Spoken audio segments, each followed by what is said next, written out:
السلام علیکم۔ گولڈن 120 ویلوگ میں آپ کو خوش آمدید کہتے ہیں۔ جیسا کہ آپ سب جانتے ہیں، جو پرائیویٹ حجاج کرام کا معاملہ ہے وہ ابھی تک پینڈنگ میں پڑا ہے، کسی اور حتمی نتائج پر نہیں پہنچ رہا۔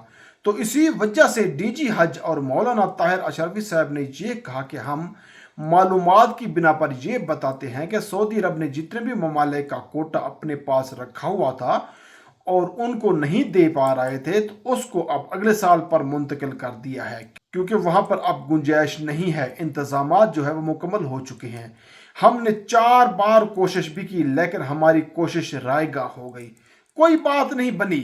لیکن ان تمام تر باتوں کے باوجود بھی کل ملتان میں ایک ہنگامی پریس کانفرنس کی گئی، جس میں پاکستان کے ٹور آپریٹرز اور پاکستانی سینئر علماء کرام، جن میں حامد سعید کاظمی اور مولانا حنیف جلندری صاحب شامل تھے، انہوں نے اس میں یہ کہا کہ پاکستان کے جو اعلیٰ ذمہ داران ہیں ان کو چاہیے کہ سعودی عرب کے حکمرانوں سے آپ ڈائریکٹ بات کریں، کیونکہ اب یہ وقت نہیں ہے کہ ان کو مراسلے جاری کیے جائیں، ان کو کوئی خطوط بھیجے جائیں۔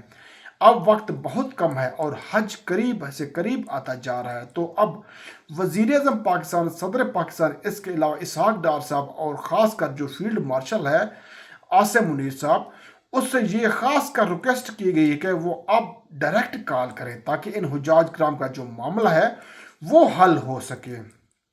مولانا حنیف جلندری صاحب نے کہا کہ مجھے امید نہیں کہ بلکہ پورا یقین ہے اگر یہ ڈائریکٹ کال کریں تو وہ یقیناً پاکستان کی بات کو اگنور نہیں کریں گے، مان لیں گے، کیونکہ انہوں نے پاکستان کی بات کو کبھی نہیں ٹالا، اور ویسے بھی جتنے بھی ممالک کا کوٹا رہ گیا تھا ان میں سے سب سے زیادہ پاکستان کا کوٹا ہے، تو پاکستانی حاجیوں کو خاص فیور ملنی چاہیے۔ اس سے پہلے کہ پاکستان کے جو اعلیٰ عہدیدار ہیں ان کی طرف سے سعودی عرب کے جو کنگ ہیں اور ولی عہد ہیں ان کے ساتھ اس موضوع پر کوئی رابطہ نہیں ہوا۔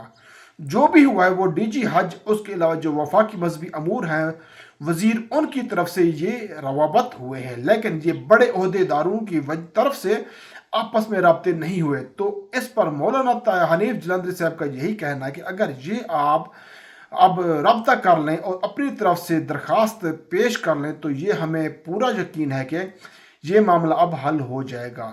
تمام تر امیدیں ختم ہونے کے باوجود بھی ہر کوئی اپنی طرف سے پھر بھی بھرپور کوشش میں مصروف ہے ان حجاج کرام کا معاملہ حل ہو جائے اور یہ حجاج کرام اس بار حج پر چلے جائیں۔ اللہ پاک سے یہی دعا ہے کہ اللہ پاک آپ سب کے معاملات میں جلد از جلد آسانیاں پیدا کرے اور آپ کو اپنے گھر بلا لے۔ آمین۔